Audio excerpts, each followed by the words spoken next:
This week, we speak to Irvi Patel and discuss her journey from the IHG Hotel Group to GoToFoods and ask the question, what is it that restaurants can learn from airlines and hotel loyalty programs and how it improves their guest experience? That's all ahead on this week's special edition of The Digital Restaurant.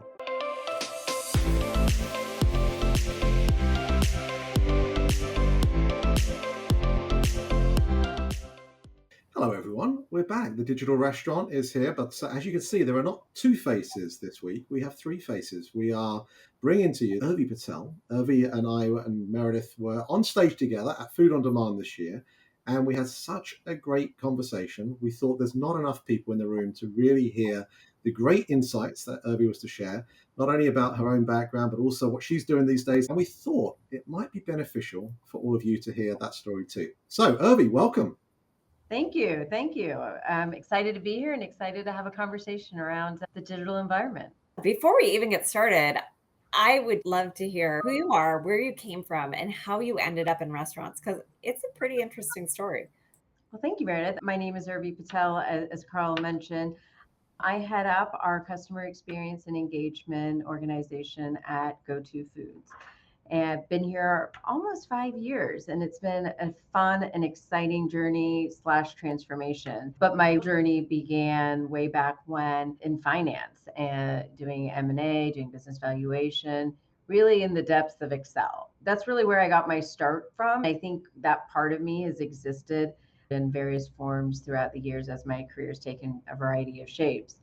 What I love about that is the curiosity that comes from that kind of an initial background. I tend to always lean towards data and asking questions around the numbers and trying to help understand what's the right story we want to tell and how can we make the right decisions based on the data that we have in front of us. Shortly after I had my stint in the finance space, I moved to IHG, Intercontinental Hotels Group, in the hospitality environment, which I like to consider as a cousin to the restaurant space, and spent about 10 years there and truly loved the ability to fully understand a core component of how consumers experience and interact with hotels and travel.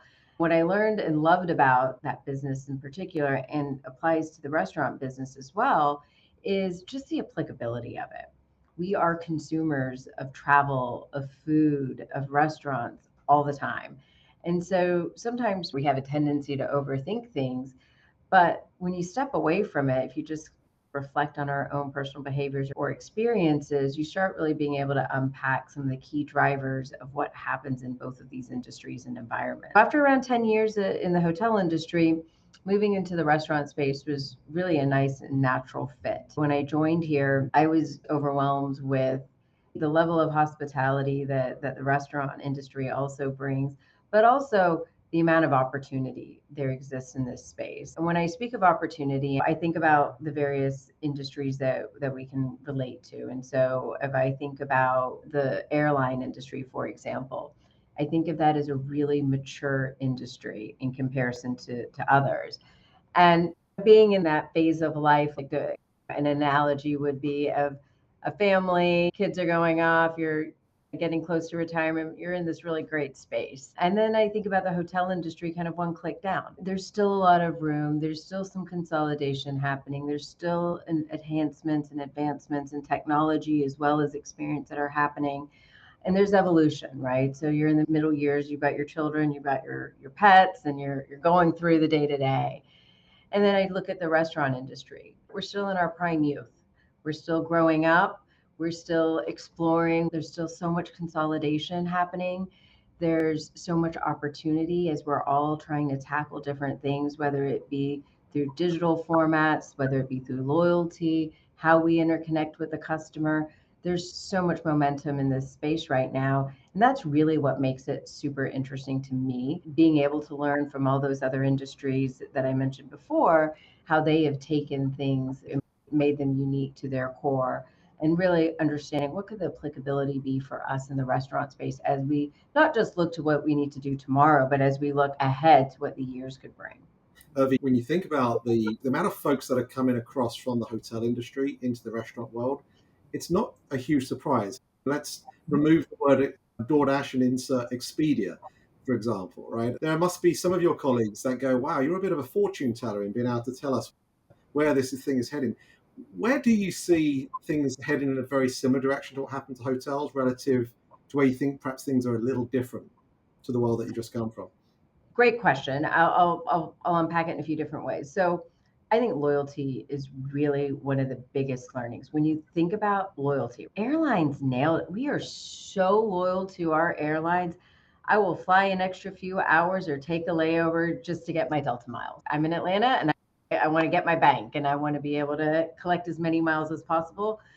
And that's just how we've all been trained. They've trained us to be able to want to make those decisions based on our loyalty and what that means for me, what I get in return for that in that relationship. When you look to hotels, they have also done that. You might walk a couple extra blocks just to get to the hotel in the group that you want to collect points for. I think that those two industries have done so not just through the rewards and the benefits that you get as a customer, but through an expectation of what you can receive on the other end from that brand and what that familiarity, that personalization, that comfort that you get from that consistent, unique experience each and every time. When I look to where we are in the restaurant industry, obviously we eat out a lot more times than we take a flight or book a hotel room. It's very transactional in comparison.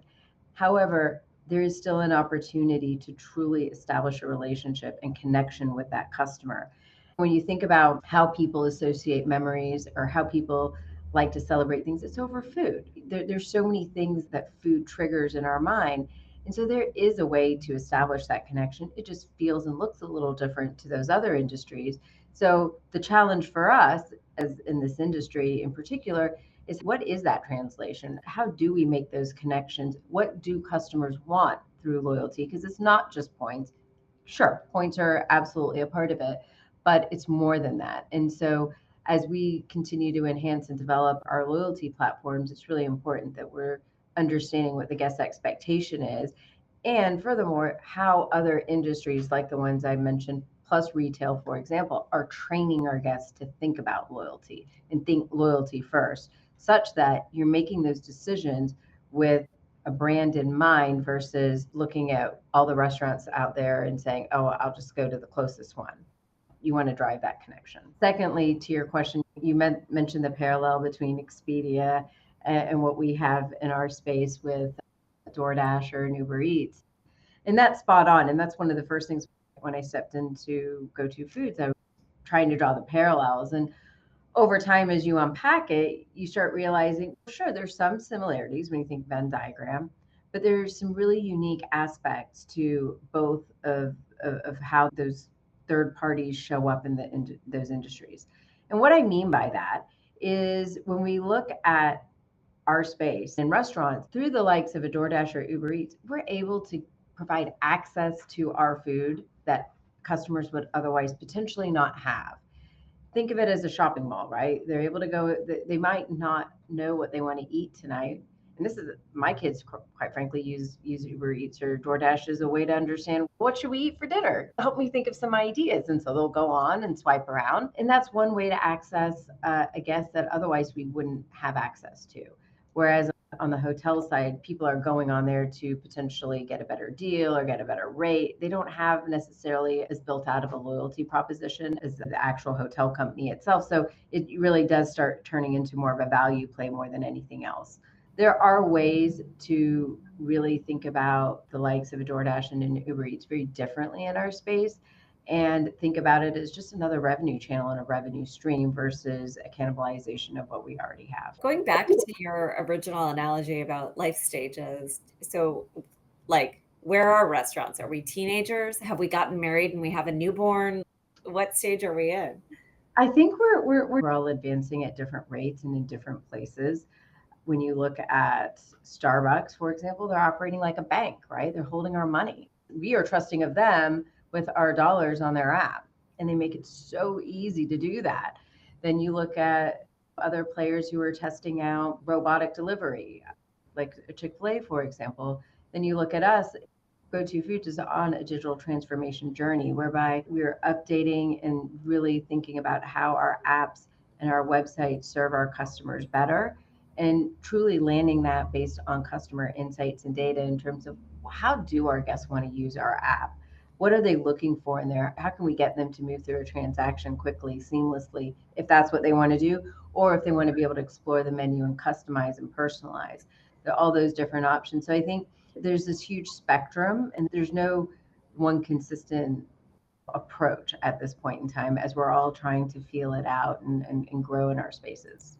Marketplaces have created such an expectation for consumers around a habitualized, seamless experience, something that, to your point, like your kids can just go look and flip through and they know exactly what to do to find what they want, exactly how to check out and have it come to them. Given that expectation that consumers have for GoToFoods, how do you make yourselves be as frictionless, as seamless as what those marketplaces provide? Or is that even the goal? It's a fantastic question because I do believe there's a place for both in the world. However, I think that what our websites and apps deliver that those marketplaces can't is exactly by definition what the marketplace is.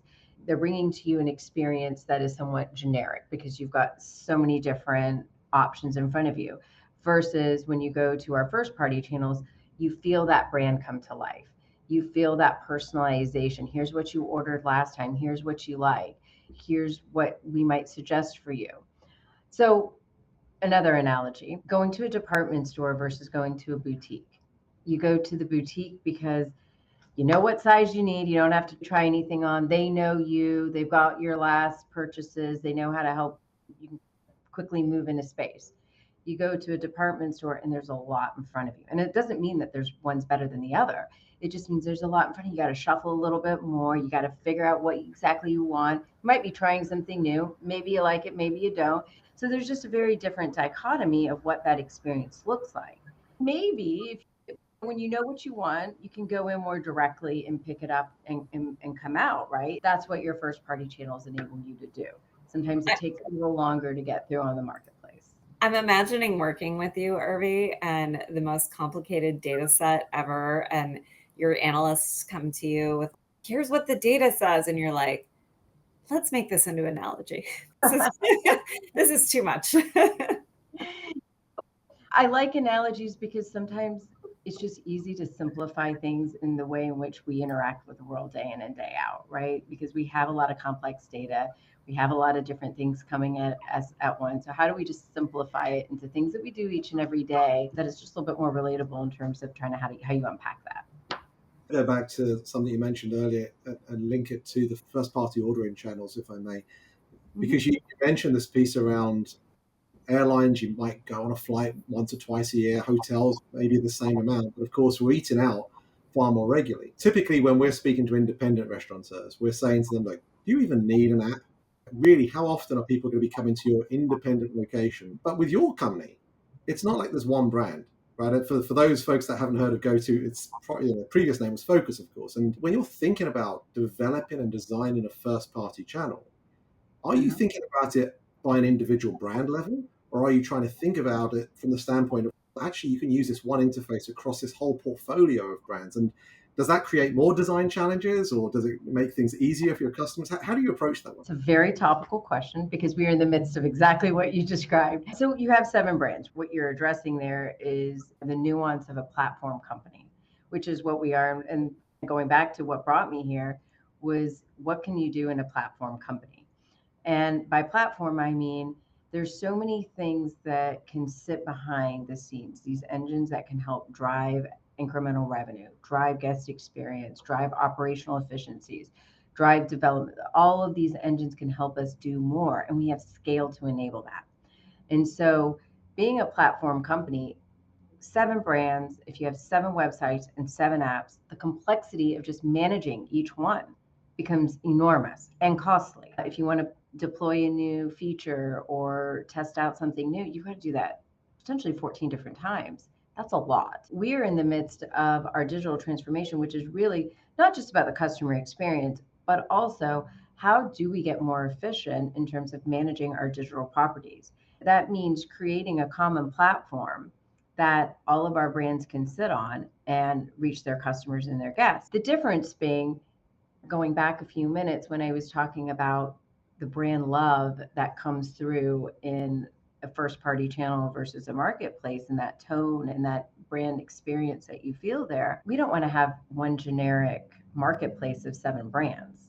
We don't want to become that, because what we believe is that our brands love the loyalty and the feeling they get from each and every one. If you opened up the Moe's app and it didn't say welcome to Moe's, then you'd be wondering, well, where did that go? Because that's a core part of that brand. And so having that platform with the seven different layers on top is really how we're going to market with our digital strategy. And what that means is if we do have a new feature that we want to deploy, we can deploy it seven different ways. And it's not as easy as flipping a switch seven times, because there is a design element to it, but it can be done much more quickly because the code is already written for it. And then you're just the peripheral aesthetic is what you're working with. That makes a ton of sense. You talked previously about how there's a different maybe consumer use occasion for the marketplaces versus for the first party. Because of that, do you just think of them as two totally separate consumer occasions and therefore they really have nothing to do with each other? Or do you actively try to use the UX of your first party experience to migrate consumers from third party over to first? I think there's a lot in that question, so I'm going to unpack it in a few different places. One, I think that they coexist together along with other revenue channels, because there's so many levers that we have that it's a matter of which lever do we want to pull and how do you strike the right balance. And every revenue channel has a different level of profitability, potentially has a different use case or occasion for the guest. Perhaps it has a different type of guest or demographic. And so it's really understanding all of that and using data to help inform that, to understand at what points in time might I over index on one revenue channel versus the other. And the profitability also being a part of that equation, one might drive more volume and lower profitability. When is that acceptable? When are those thresholds acceptable? So I think when you think about all of the revenue channels as a cohesive unit, it does create a world where third party channels are important and necessary, and we should continue to embrace them and learn how to use them in the ways that our customers best respond. The second question I think that you were getting at is how do those interconnect, if at all? When we look at our loyalty guests, they typically do go through our first party channels. Not always, but in a large number of cases they do. And I think those loyalty guests, because they're getting their rewards, because they're used to how the app works, it might just be quicker. They've got their credit card saved on there, they've got their past orders. It's just easier. I think in those instances, we continue to nurture that. And the marketplace may have a different set of users that they want to continue to nurture. And in those instances, there's a place for both of those to exist.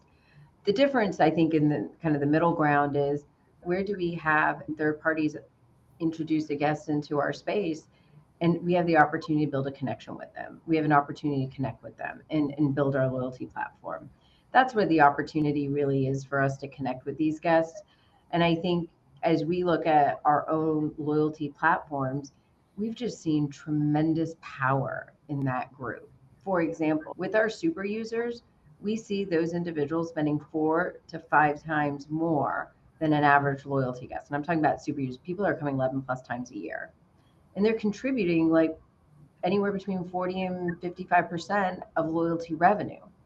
So when you have a cohort that truly engages and loves you, we see that, and we have to be able to respond and nurture that guest in the right way. And that's where there really is a place for a loyalty guest on the first party channel, probably more so than a third party. That's fascinating. You were just talking a lot about customer data and being able to increase that experience. I think most restaurants today, correct me if you think I'm wrong, but I think most restaurants are drowning in their data. I think it's fair to say. They're in this giant data lake or maybe a series of data ponds, and they're struggling to figure out how to use it. They're not dismissing the fact there's a lot of data out there. But how are you thinking about this from the standpoint of not just helping the utilization and the acquisition of data, but helping across all the functions within the business to be able to create a better restaurant operating system? Data is key. And you know that as I mentioned, I always tend to lean there. But as you said, there's so much out there.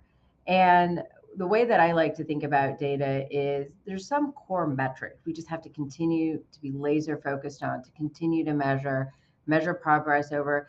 and be able to tie together to understand how does something over here impact something over here, and what are the other factors that might be driving that. That's how you start unpacking what those key business value drivers are. But I think absent of that, if you don't ask the right business question, you could be looking at data that's very informational, but it's not really addressing the question that you may have. So instead of starting with data all the time, I think it's sometimes better to start with what's the question I want to answer? What am I trying to get after? What do I want to know? What do I want to validate? And then figuring out what are those data points that could help me understand that, collecting all of those and then triangulating it to understand what's the real story, because there's never just one data point. If you look at one data point, you could be missing 50 others or missing the real driver, the root cause there. You can get lost in data and spin around in it and never come out on the other side with the answer. So I think the having the right question at the forefront is super important. Guest centricity is really what all this guest data enables, whether you're getting it from third party or first party, really being able to make a richer experience for the guest through very personalized experience. Carl and I talk a lot about digital hospitality and using the data to demonstrate your understanding and care of the guest. How do you see personalization in your restaurant's environment? I think that's going back to some of the things that we talked about earlier. I think that is truly how this industry starts moving, because people want to be able to know that you know me and you know what I like. And in a world where we have so many transactions going on in an average restaurant, it's really hard to do that unless you have the right POS systems, unless you have the right data and technology behind it. But that's just the in-store experience. When we think about the digital experience, we have the ability to better serve our guests through personalization, whether that be I don't want to go and construct my personalized burrito every time with all of my customizations. I just want to be able to hit buy again. And the number of times that we have done that throughout whichever app you may be on, that's a form of personalization, and it reduces the customer friction point.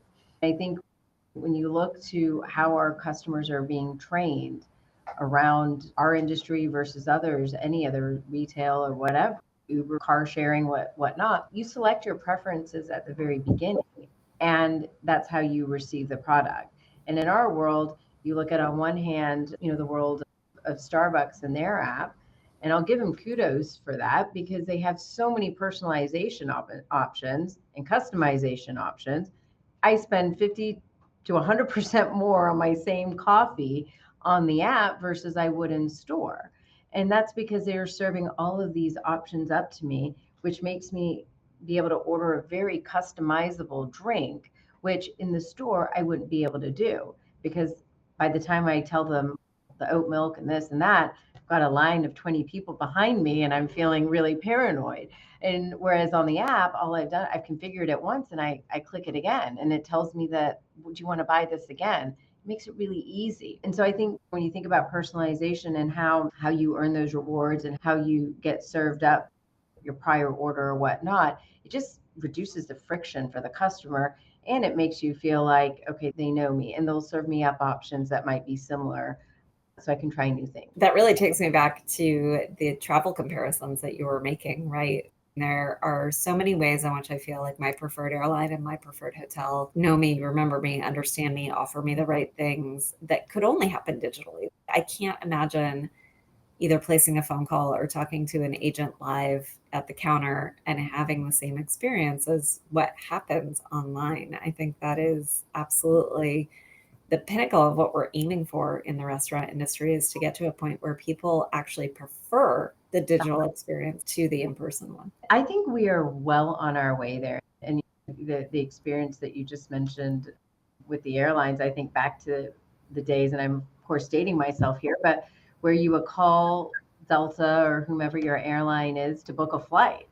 I know, isn't it crazy? Or you would, if you're in the airport, you would actually go to a desk with a question. Even if I'm in the airport and I have a question or an issue, I go to the app, even though there's an agent right there. That's where the digital world is taking us. It is training us to do that. And that's one example, but I would even say with many places in the restaurant space, even if I'm right there in the parking lot, I'll go ahead and order online because it's easier. I don't have to take my credit card out. It's got it saved. I've got all my options already laid out. It's quick, and I don't have to spend all that time shuffling around trying to reorient myself with a menu when it's right in front of me. So I think that we are moving in that direction at rapid pace. I think that things like COVID only brought that and expedited that movement forward.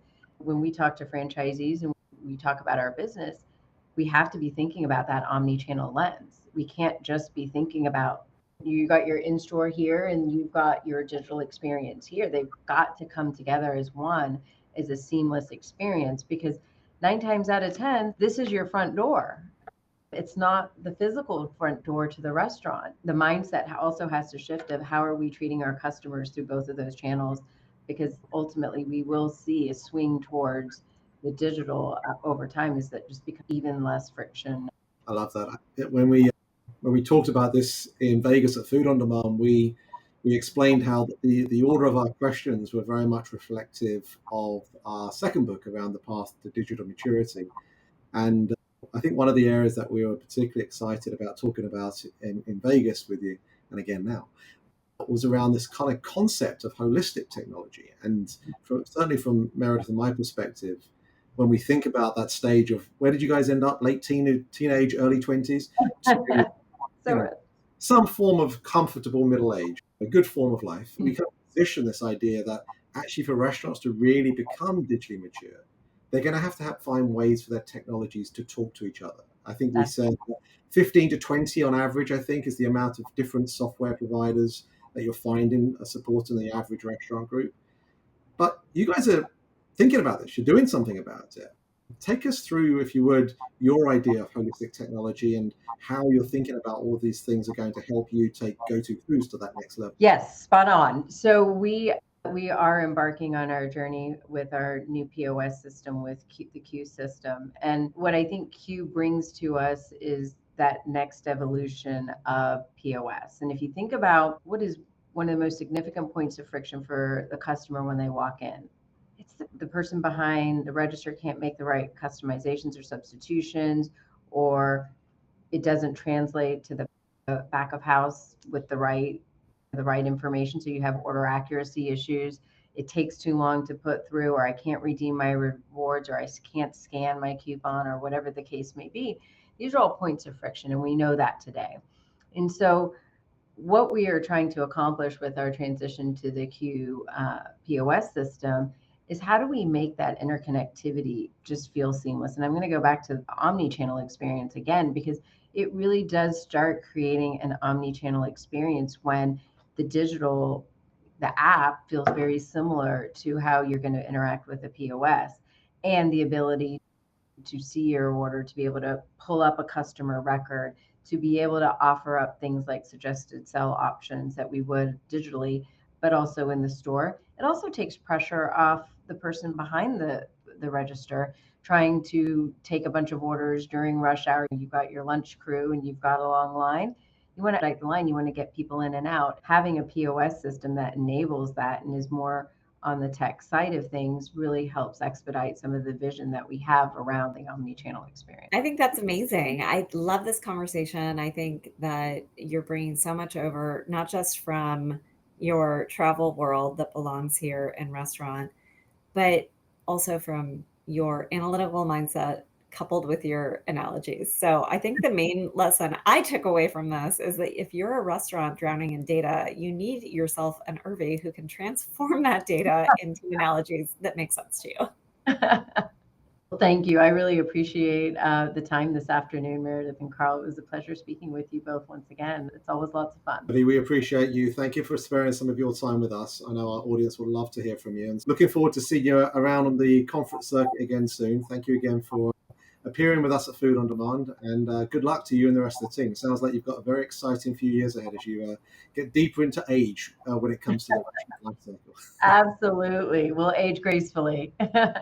Thanks again. Thank you. The Digital Restaurant Podcast is available for you to follow and subscribe wherever you listen to your podcasts. Watch us, rate us, and subscribe to The Digital Restaurant on YouTube. and follow along on all our social media digital restaurant channels. Thanks for listening.